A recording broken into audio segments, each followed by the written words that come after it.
Cracks me up. I think it's watching Michael Scott on The Office too much. Oh yeah, Michael Scott is my spirit animal, dude. The things that come out of that dude's mouth are so funny. He's and the thing is, over time, you really start loving him too. You do. I think he grows on you like mold, is what I say. Like, I like that. You're not happy about it, but you have to accept it. And you have to pay for it too. And he's gonna charge you. Yeah, that's right. I just watched the episode where he promised his kids to go to pay for college.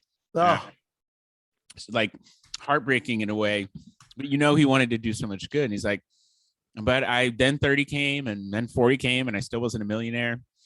And he's like, but what do you need to go to school? A brand new computer. And what does a brand new computer need? A battery. So and they're like, oh man. But then he kind of does right by this one kid who's like, yeah, hey man, you promised us stuff. And he's like, look, I'm going to write you 4 checks for books, a year apart. Do not cash them until that. Yeah. I'm like, okay, well, it's a terrible promise he made that he didn't fulfill on, but like he wants to do good, His what do they say? The world is the success in the world is paved on good intentions or something like that. The world is full of good intentions. Yeah. Okay. The road to success is paved with good intentions, something like that. I don't know. I have to look it up. But there's an adage about good intentions and how they're not very good. Yeah, they're really not, because you might be very well intentioned, but if you don't fulfill on that thing, then what's the point? It can be challenging. Yeah, you could say that about a lot of things. You sure could. It's not on this podcast though. Well, I mean, maybe on this podcast. All right, let's kick it off. Here we go. Okay. Man. What's popping, y'all? This is being recorded. Welcome, everyone, to Surviving Sales. I'm going to give everybody a minute to join. I know we've got several people coming out of meetings, so we always try to give people a minute. What's going on, Michael? It's good to see you, man. Hey, man. It's good to see you. I'm here to sell better. Let's do it. Yeah. So sell better. That's a good thing to talk about. We are excited for this. This is good because we're starting to create all this different content to engage with different types of buyers from different industries. I didn't want to limit myself. We exist very heavily in the SaaS space, but we feel like there's this big, broad array of people out there that sell different things. And we want to talk to them and learn from them and hear about the things that they've been going through. So if you're just joining us, put in the chat, change your chat settings to everyone and let us know where you're tuning in from. Michael and I are both pretty well traveled, so it's nice to see the places that we've been. Let's see who's going to be first in the chat.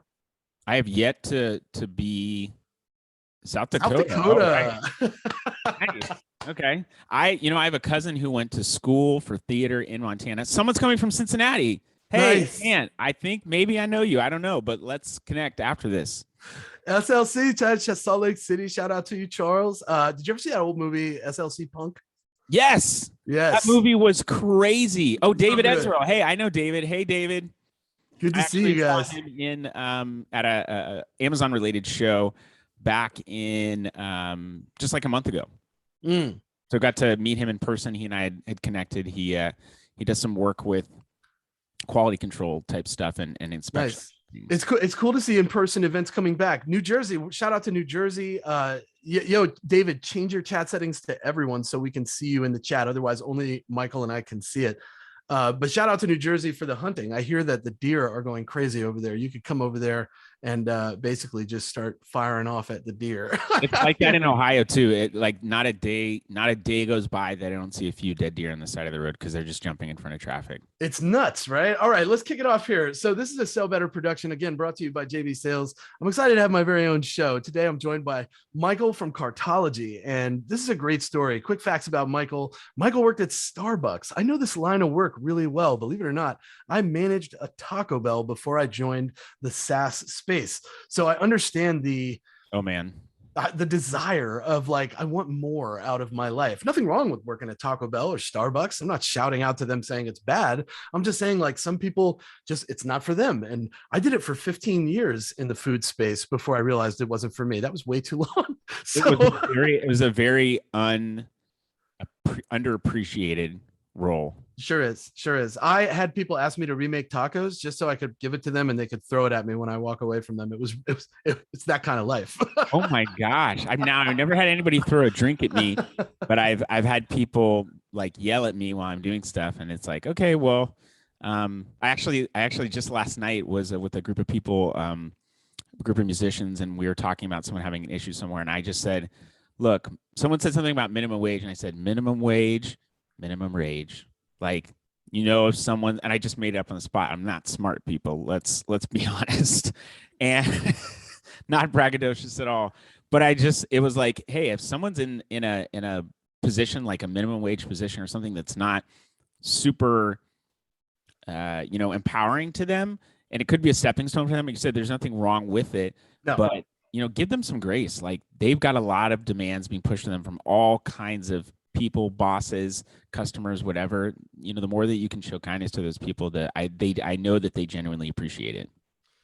Well, I can tell you that anybody that's worked in that space tends to have a lot more patience. We understand that value in a big way. I want to real quick give you guys a quick welcome one more time. If you're just joining us, let us know where you're joining us in the chat. Whoa, look at those guys. They are good looking guys. Yeah, that's actually an old picture. I'm excited for the new pics that are coming out, so be on the lookout for that.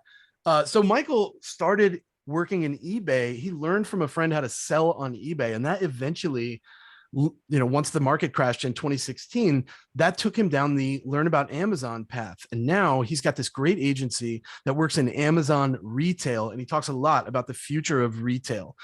So we're going to talk a little bit about that, but I want to give a quick shout out to the sponsors: Proposify, Reprise, Chili Piper, Dooley, SalesLoft, Gong, Ambition, and Zoom Info. These are all companies that make events like this possible. I wouldn't be able to do this if it wasn't for the companies like this that help us do them. So take a screenshot, write it down, talk to these companies about how they can help you sell better. I assure you that they can. So if someone would make a great guest, I'd love to see them, talk to them. I'm going to put a quick link in the chat for everybody. If you know someone that would be a good guest on Surviving Sales, they want to tell their story, I want to hear it. So make sure that you give them that link so that they can get with me and we can get them on the show. All right, Michael, what does a chief idea officer actually do? Nothing. They do nothing. We do nothing. Chief idea officer was a title that a branding specialist, a friend that was in branding and design, came up with on an older project. And when I started my agency back in 2016, and just a one or two corrections. So I started on eBay in 2010, and I had been selling used music equipment, and I had a friend teach me the business side of it. And I did that for a year, but then actually launched on Amazon once I left Starbucks. And so had a lot of experience in Amazon. And when my business crashed in 2016, that's the shortest version I can tell you, I quickly pivoted to freelance work and saw that there was a huge need for Amazon. And that's when I really went in that direction. But when I started my agency, I was using my legal business entity name, which is Matters of the Cart. And it felt like we needed a new brand to grow up with. And so we ended up going with Cartology. And I think it was around that time that I started taking on that title of Chief Idea Officer. And what's funny is I'm not the biggest fan of people saying like weird titles that kind of are quirky just to be different. But I did use it because I felt like it was an identifier. And even though I am the boss, I don't feel like the typical, I still kind of feel like a teenager sometimes. So I'm like, Chief Idea Officer. I don't know. It sounds cool. It sounds different. It's interesting. And ultimately, what a Chief Idea Officer does is run the business. I'm building into my team I've got a remote team that's got 12 people across the world, 13 people across the world, Philippines, Europe. I just was on a call with one of the guys in our team who is actually in a refugee camp in Kakuma, in Kenya. His name is Hubert, and he is an incredible guy. That's an awesome story. And then some people here that are also in the U.S. And I'm here to build into them. They've all got incredible skills, and they're the ones that are actually really working directly with our clients, getting them to grow. And that's my role. My role is to do sales. I am the sales team. I am the marketing team. I am the one that's approving and running payroll. I mean, I'm a small business owner, an entrepreneur that has many different roles, but the goal is to ultimately to serve people. That's what our mission statement is, and that's what a chief idea officer does, is someone who helps to remember the mission statement of serving. So know that if you want to be a chief idea officer, the job is to serve others. It's not to serve yourself, but you are all those things. You have to wear all the hats. Yep. You talked about running sales and running marketing. Oftentimes we find that most SaaS companies typically run in the predictable revenue model. That's the model, the Bible of SaaS companies and the way they grow. Does your business function in the same way as the executioner, practitioner, everyday guy that's doing sales, marketing, content, all of it? Is it functioning in that way? Do you have SDR to AE to customer success teams? Is that the goal? I think that is eventually the goal. Yeah. And it's an interesting process because I am the SDR, the BDR, whatever you want to call me. I'm the person that is doing the outbound prospecting. My team, my admin team, and my assistant is helping me create those lists of people that I will then go and prospect, because I'm doing very targeted prospecting. I'm not the guy that's in your LinkedIn inbox that's like, hey, James, let me tell you what I do. I help people on Amazon and blah, blah, blah, blah, blah, and a bunch of stuff about me. And hey, how can you give me money? Here's my bank account. Wire it directly to me. That's just not give me me. the check right now. But I was not a trained salesperson either. So I hired somebody to actually help me be better at sales. But I am the sales rep. So I'm making the initial connection. People know that they're meeting with me, the owner. I'm very clear and upfront with them that they have a team that is assigned to them. I'm not the one that's managing their account. And so that's the first thing. When I was earlier on, when it was me and it was a much smaller team, people want you to be the person running the account. And I was doing that, but it's hard for me to grow the business when I'm also focusing on your business. So I needed a team to actually do that.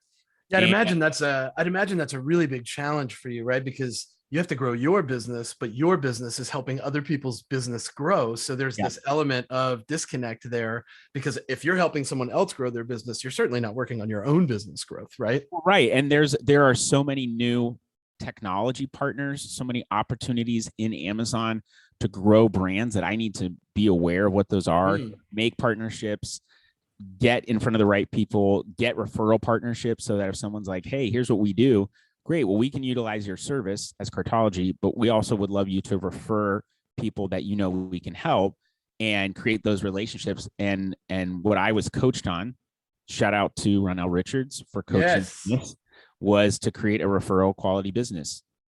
So that's what we do. We tell people we want to create a referral quality business. And when we go and execute on those goals, we come back and say, great, are you satisfied? Yes, we knocked it out of the park. Cool. Refer us to 3 people.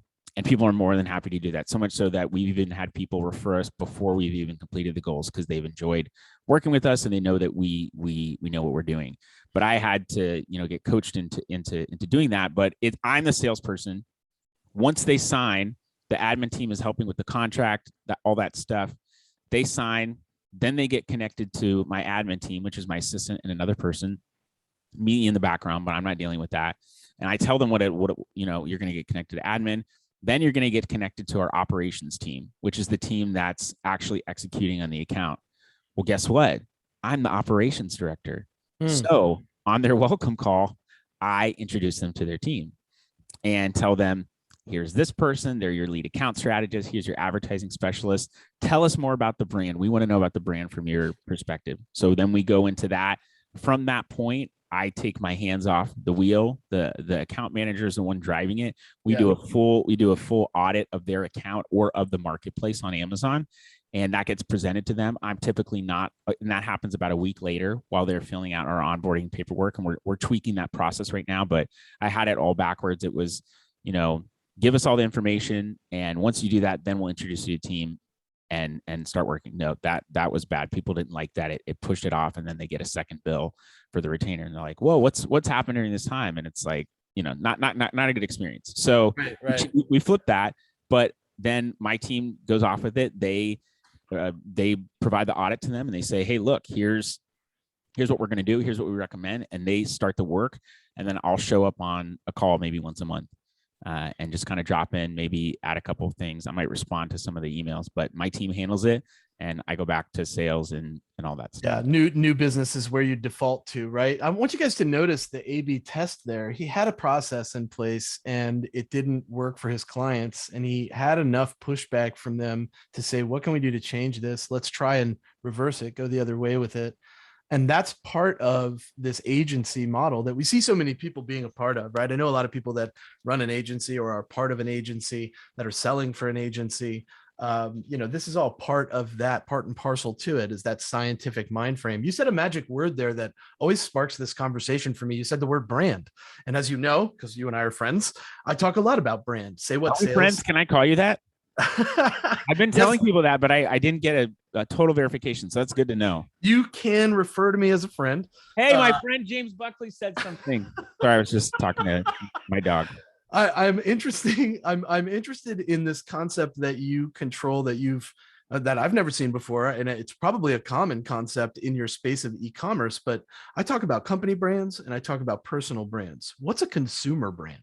Consumer brand is, almost identical to a company brand or a personal brand, in that there's a story that's there. I think brand always starts with story. That's something I learned from Donald Miller. Previously of Story Brand, now with I think Simple Business Group, or he has a new Business Made Simple. That's what it is. And he really cemented in that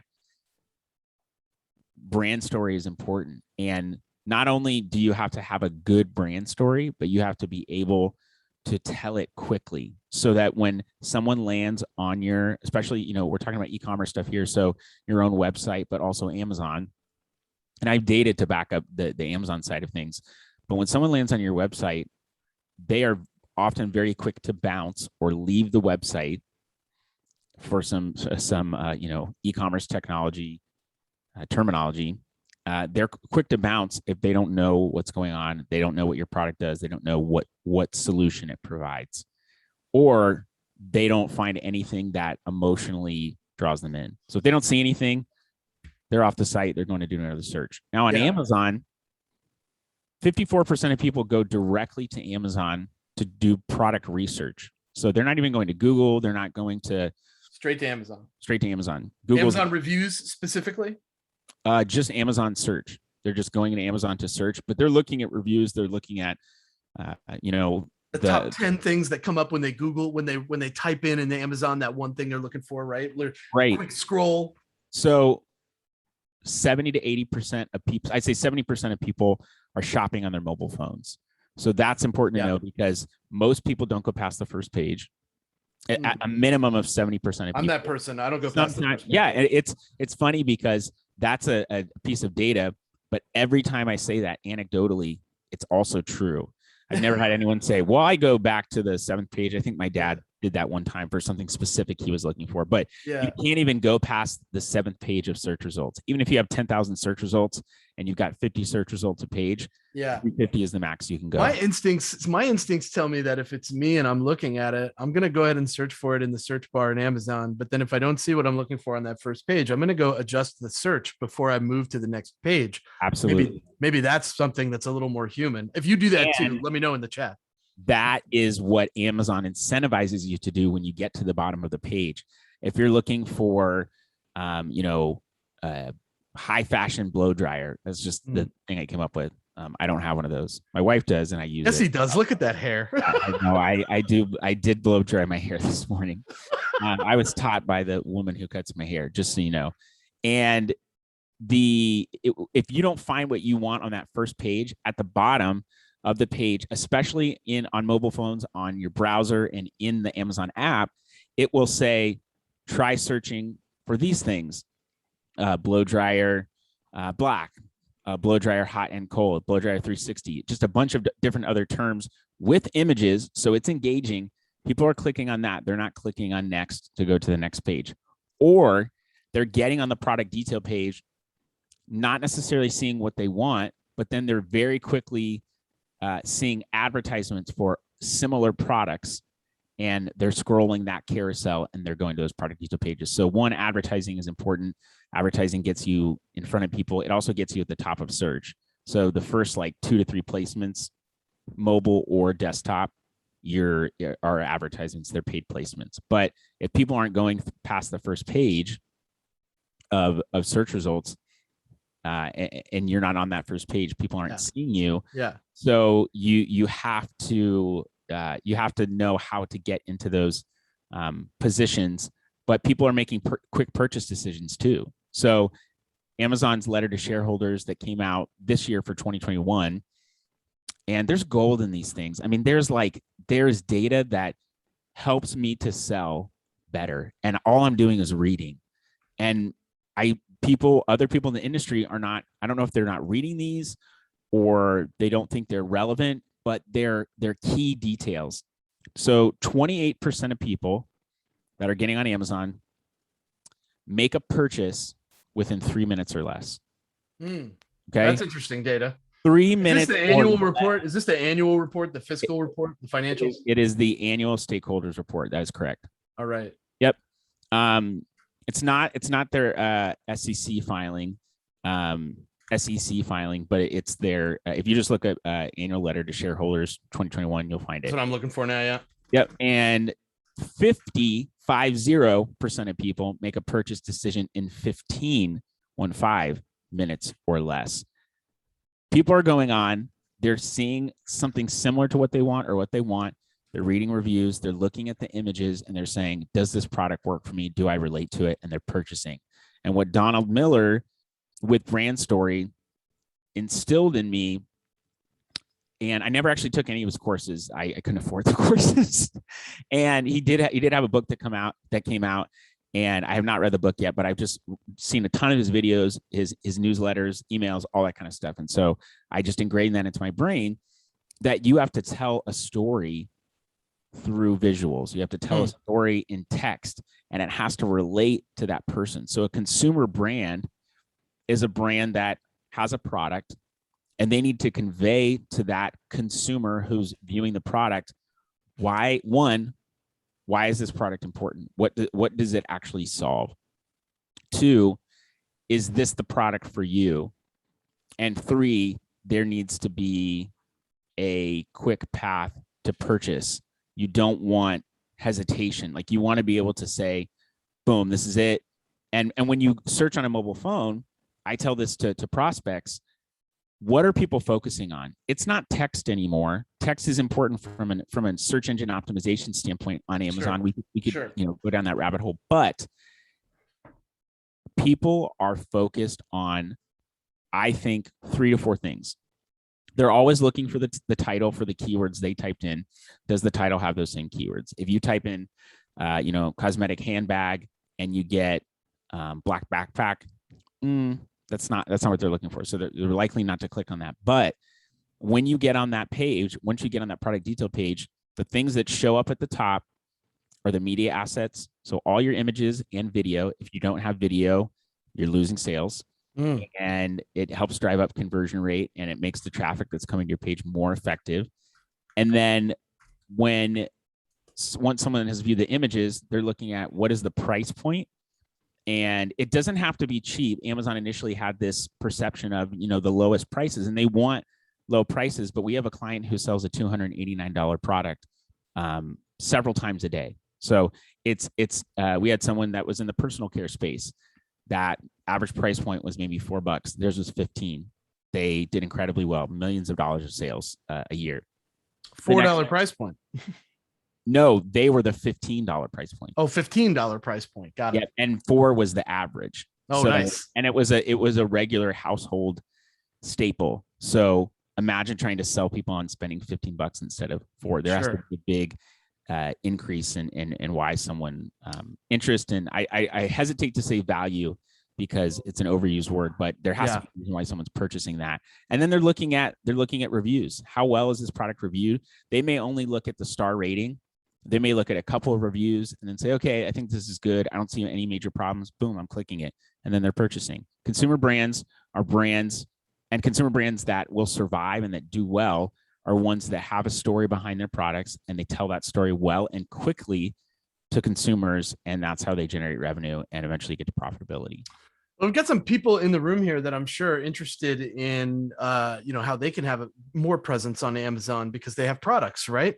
Yeah. So I know that I'm getting ready to come on your show and we're going to talk about the future of retail and what that means. I'm sure you have a link to your podcast if you want to throw it in the chat. While you find it, I want to ask this question because I talk a lot about how education plays a role in our growth and development. Now, I learned how to learn in college. That's what I got out of my college experience was I learned how to learn stuff, right? Okay. You got a BA in Asian studies. Did that aid at all in your growth and development as you've built this agency? Not at all, huh? Big goose egg, people. Here's what I learned that I had no idea. It probably aided me in some way. I had no idea what I wanted to do in college. Actually, I did have an idea. I wanted to be a rock star. And I played drums as my first instrument. I'll actually be playing at one of the church campuses here in of the church that I go to here in Cincinnati this weekend.